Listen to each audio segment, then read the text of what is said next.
So in our autopsy of journalistic awfulness, let's start with the biggest media pig slurping from the taxpayer trough, aka that billion-dollar-plus hog known as the Canadian Broadcasting Corporation. CBC went out of its way to note the psychological effects certain Ottawa residents experienced during the demonstration. Take, for example, Debbie Owusu-Akia.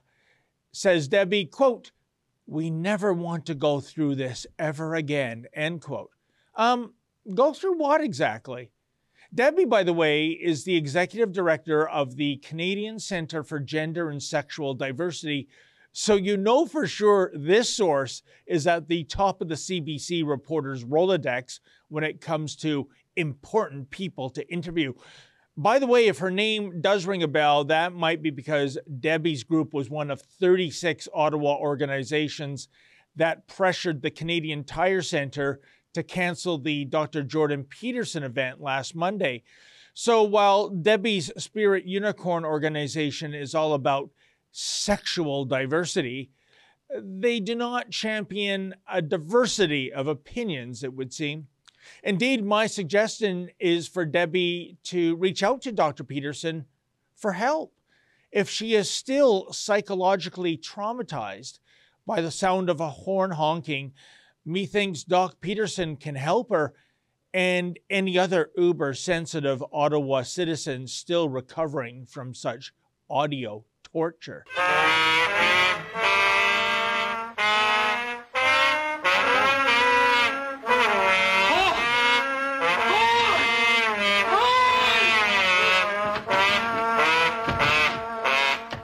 By the way, folks, I was stationed in Ottawa for most of the Freedom Convoy last year. I stayed at a downtown hotel right in the thick of things. And you know what? I slept like a baby despite the horn honking.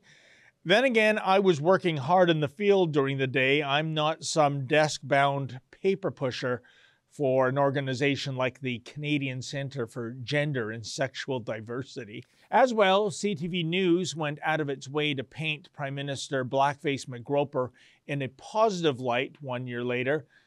No surprise there. CTV reporter Evan Soyboy Solomon worked for CTV during the Freedom Convoy. Today he now works for Justin Trudeau's best friend, Gerald Butts. Man, they don't even bother hiding their conflicts of interest anymore, do they? Anyway, CTV, being a well-trained media seal, reported the following, quote, "Speaking to reporters in Ottawa on Saturday, Prime Minister Justin Trudeau said he understands the anger and concerns protesters have. Said Trudeau, I understand that there are lots of Canadians who are hurting and they will continue to lash out and be frustrated. They have, of course, every right to express themselves and protest," end quote. Yeah, lots of Canadians are indeed hurting, thanks mostly to your policies, Mr. Prime Minister. And no, they clearly do not have every right to express themselves and protest. Did you forget that you invoked the Emergencies Act to clear the streets of the so-called fringe minority with unacceptable views? Well, CTV sure as hell wasn't going to remind blackface, given that they know full well who's buttering their bread these days. Oh, and this just in, did you catch that so-called academic study by Carolyn Orr Bueno of the University of Maryland, which was just released the other day? The title speaks volumes, quote, "Russia's Role in the Far-Right Truck Convoy, an analysis of Russian state media activity related to the 2022 Freedom Convoy," end quote. Apparently, her argument boils down to this. Because Russia Today covered the Freedom Convoy, the Russian government must have been involved, and because Telegram channels that covered the convoy supported Russia regarding Ukraine, it must all be a Russian propaganda operation. No, I'm not making this up. The demonstrators were not salt-of-the-earth Canadians who were having their lives ruined by the awful policies of the Trudeau Liberals, but rather they were bad actors hired by Moscow.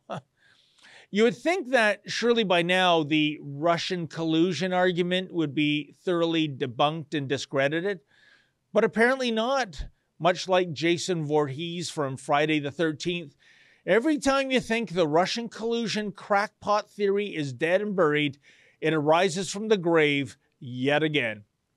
Nevertheless, this crazy hypothesis sounds good to the Ottawa Press Gallery sluggos who were retweeting this nonsense upon release. Indeed, here's what Stephen Maher tweeted. Oh, by the way, Maher describes himself as a Canadian journalist and a woke moralist. Yikes.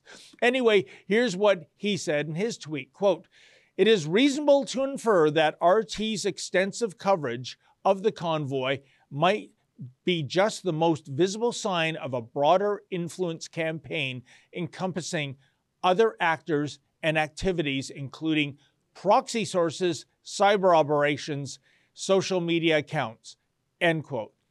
Yep, your tax dollars hard at work yet again, folks. Speaking of tax dollars, I know this might come as a shock, but it turns out that over the years, Caroline or Bueno has received funding from the Justin Trudeau Liberals too. But who am I to suggest that, as they say in Vegas, the fix is in?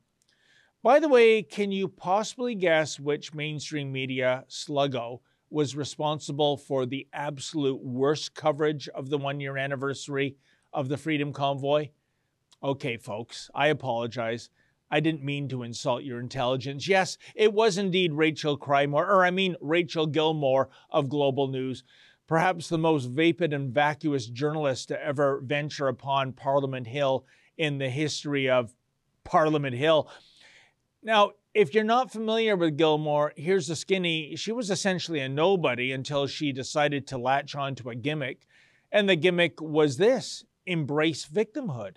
And so it was that she would incessantly take to social media and complain and whine about all the hideous violence she was enduring as a female reporter. Now, I know what you're saying, folks. Who would savagely punch the lovely Miss Gilmore simply for doing her job? Would you believe slap her? How about pinching her? Well, no, and no. To the best of my knowledge, absolutely nothing physical has ever happened to Gilmore while she was covering her beat. You see, her definition of violence is mean tweets on social media. I swear, mean tweets. And for enduring such mean tweets, I think she wants us to lower the flags to half staff or don white ribbons in her presence or something like that. But this woe is me crybaby act is kind of working for her. No one really knew anything about Rachel Gilmore until she started playing the victim card. So she sort of emerged as a real-life female Rupert Pupkin, not someone famous for an actual talent or achievement, but rather being infamous as a self-manufactured victim. By the way, if you're uncertain about the Rupert Pupkin reference, I beg of you to view the 1983 prescient masterpiece that is The King of Comedy. Alas, Rachel's bailiwick is more akin to the Queen of Tragedy. Let's take her one-year anniversary of the Freedom Convoy story from the top. Oh, by the way, if you have access to a recording of melancholy violin music, I strongly suggest you play that in the background to enhance the wannabe effect of Gilmore's putrid prose. You know, something like this.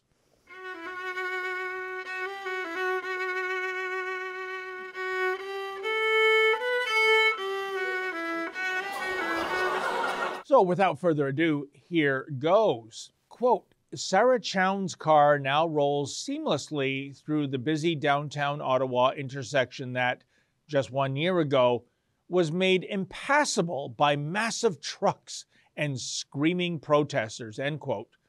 Geez, one sentence in and it's already time for a fact check. No, the streets were not made impassable by trucks, but rather police security checks.